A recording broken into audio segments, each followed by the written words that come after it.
Hello friends, मैं आपको पढ़ाने के लिए उपस्थित हूँ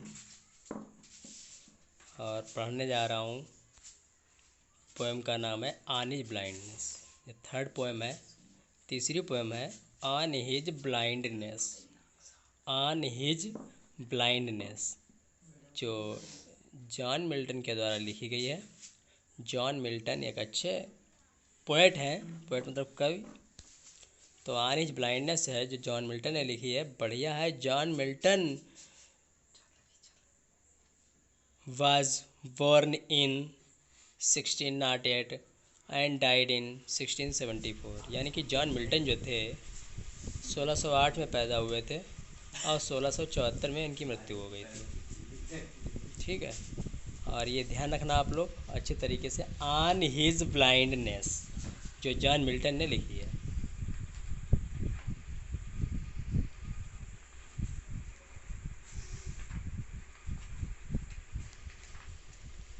About the poet, John Milton was born in London in 1608. He died in 1674। John Milton जो थे वो लंदन में 1608 में पैदा हुए थे। 1608 में लंदन में पैदा हुए थे। He died in 1674 और वो 1674 में मर गए थे। लंदन में पैदा हुए थे 1608 में, 1608 में, और मृत्यु हुई थी 1674 में। ध्यान रखना। He became blind in 1625 और वो 1652 ही बिकेम ब्लाइंड इन 1652। वो 1652 में अंधे हो गए थे। 1652 में अंधे हो गए थे। He was a champion of liberty. अरे वह स्वतंत्रता के तो चैम्पियन ही थे। ही is called the Surdas of England. ये बात ध्यान रखना, वेरी इंपॉर्टेंट फैक्ट है, हमारे लिए भी बहुत इंपॉर्टेंट है। इसीलिए मैं पढ़ाने में बहुत इंटरेस्ट लेता हूँ, क्योंकि उनको इंग्लैंड के सूरदास कहा जाता था। किसको? जॉन मिल्टन को। ध्यान रखना, he is called the Surdas of England. ठीक है, वो इंग्लैंड के सूरदास कहे जाते हैं। His works reflect his love of beauty, music, puritanism and classicism.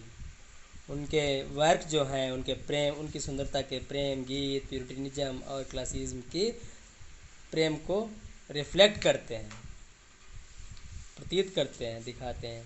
The contemporary political scene influenced his writing considerably. इस तरीके से उनके कंटेम्प्ररी पॉलिटिकल सीन जो होते थे वो उनकी राइटिंग के द्वारा प्रभावित होते थे।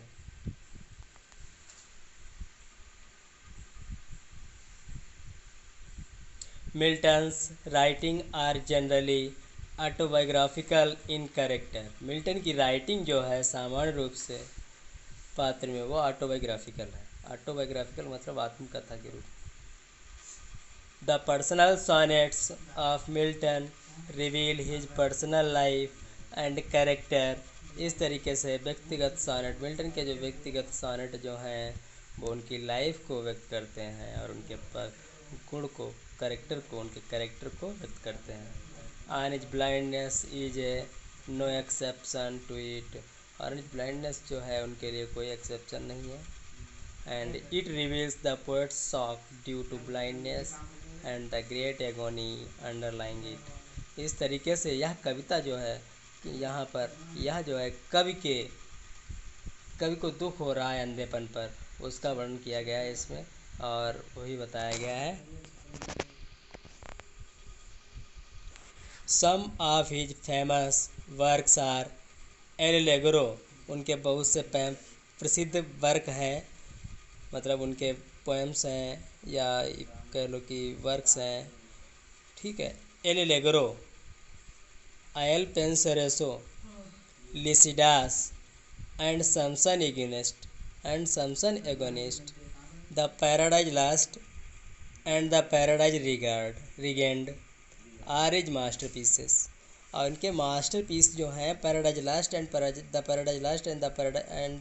Paradise Regained are his masters.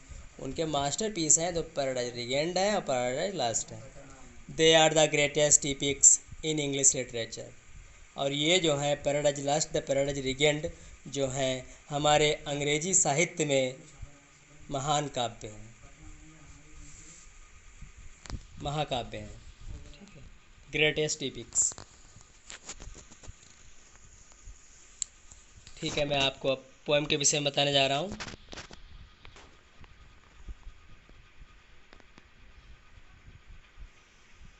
The poem is written by John Milton. यह कविता जो जॉन मिल्टन के द्वारा लिखी गई है। Like mercy written by William Shakespeare, जैसे कि वो मर्सी पोएम है जो विलियम शेक्सपियर के द्वारा लिखी गई है।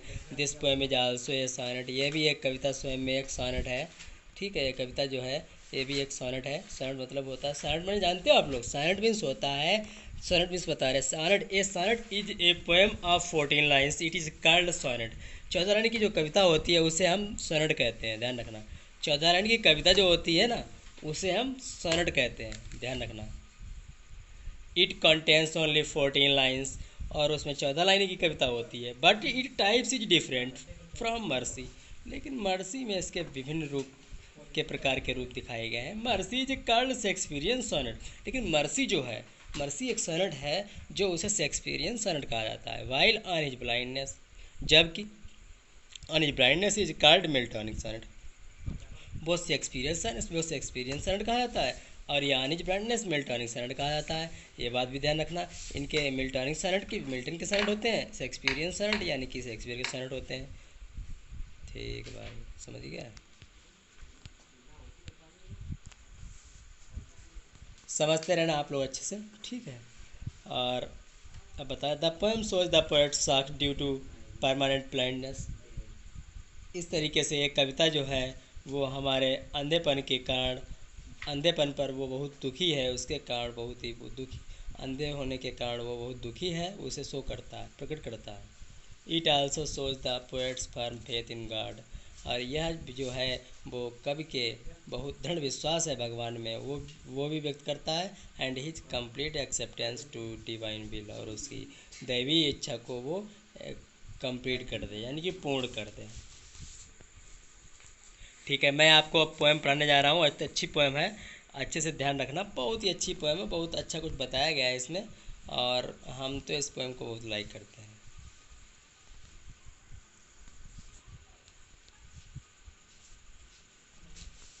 एक बात और बताना चाह रहा हूँ पोएम पढ़ने से पहले, कि ये जो जॉन मिल्टन जो थे, इनके जो ट्यूटर थे, ट्यूटर का अर्थ जानते हैं, जैसे घर में पढ़ाने वाले, ठीक, घर घर जाकर पढ़ाने वाले उन्हें ट्यूटर बोलते हैं। तो वो थे जॉन एंड्रयू मार्वेल थे। और एक बात और बताना चाहता हूँ, ये अंधे हुए थे 44 की एज में, 44 वर्ष की एज में ये अंधे हो गए। He became blind at the age of 44। He became blind at the age of 44। तो इस तरीके से 44 वर्ष की एज में अंधे हो गए थे।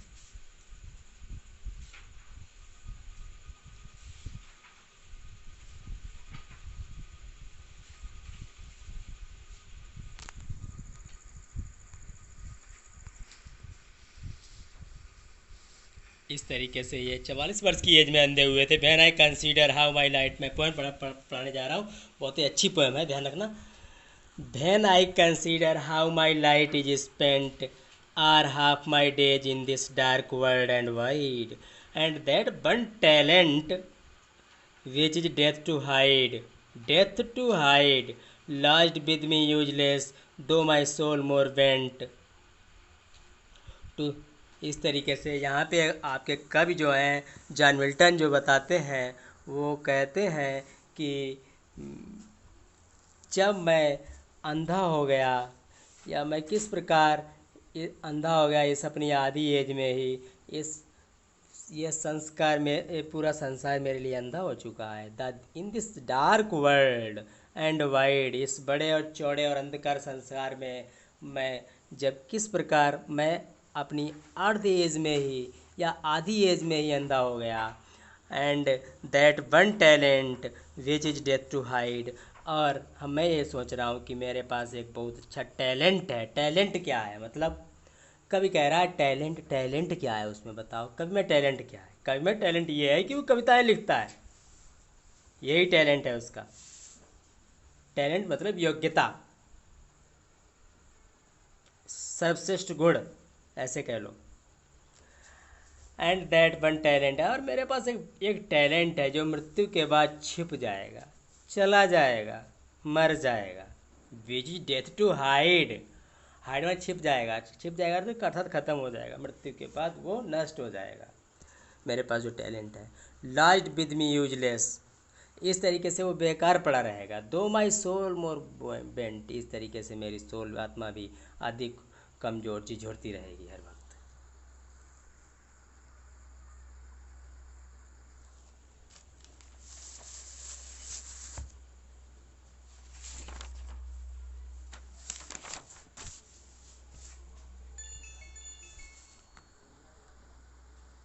To serve therewith my maker and present my true account lest he returning child।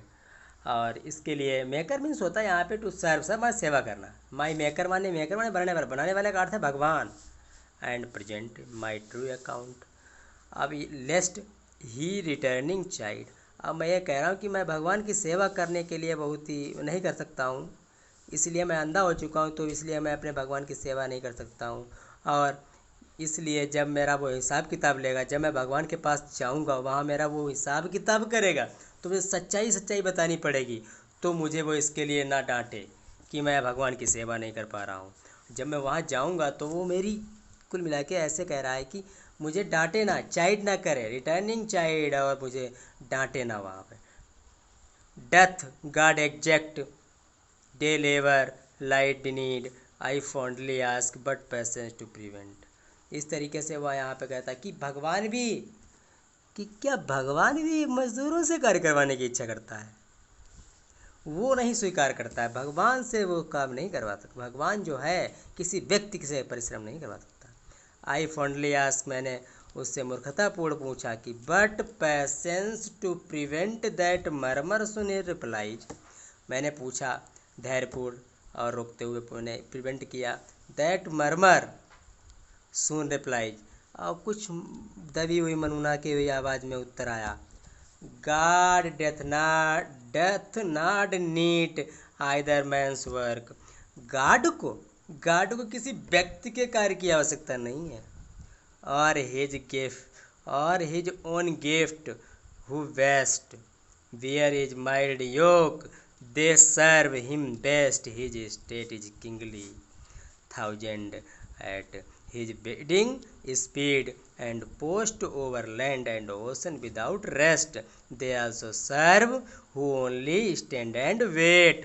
तो पहले इस तरीके से वो उत्तर देते हैं कि भगवान को किसी व्यक्ति के कार्य की करवाने की आवश्यकता नहीं है, अर्थात सबसे अच्छे गिफ्ट तो वो पाते हैं जो who best bear his mild yoke, जो कष्ट सहते रहते हैं लंबे समय तक, they serve him best his him, और वही सबसे अच्छी उसकी सेवा करते हैं जो लंबे समय तक खड़े रहते हैं और उसकी सेवा कर और उसका अपने परिणाम का इंतजार करते रहते हैं।